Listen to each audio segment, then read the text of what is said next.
Политичка и економска соработка на високо ниво, позитивен тренд на билатералните односи, поддршка на напорите на патот кон Европската Унија.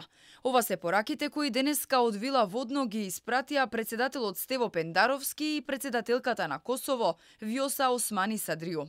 Шефот на државата со највисоки државни и воени почести ја пречека својата колешка. Пендаровски вели дека Македонија силно ги поддржува евроатлантските аспирации на Приштина, но никако не сака да се меша во српско-косовските односи. Нашите држави имаат значајно место со својата активна улога во заедничките напори за постигнување на трајна стабилност, добро соседство и економски просперитет на овој дел од Европа.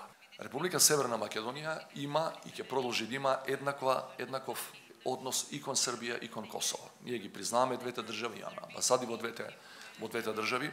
Тие имаат амбасади, имаат целосни дипломатски односи, така што немаме намера да заземаме страна. Меѓутоа, повторувам, ако некој сака да погледа во искуството или евентуално и да научи нешто од искуството кое ние како држава го имаме, пред се мислам на Охридскиот рамковен договор кој беше постигнат 2001 година, мислам дека нема да погреши. Председателката на Косово верува дека соработката на релација Скопје-Приштина дополнително ќе се проширува.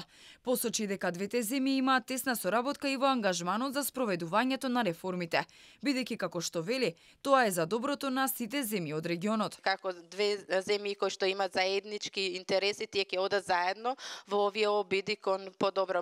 Косово и Северна Македонија не се само географски блиски една со друга, но над се тие се држави кои сте имаат иста визија за иднината. Од почнувањето на дипломатските односи имаме добар напредок во соработката, билатералната соработка во многу области. Османи Садриу и Пендаровски заедно се поклонија на гробот на великанот Гоце Делчев во црквата Свети Спас, пошто председателката на Косово се сретна и со собранискиот спикер Талат Џафери. Во свеченото обраќање во законодавниот дом уште еднаш потсети на добрата соработка помеѓу Македонија и Косово.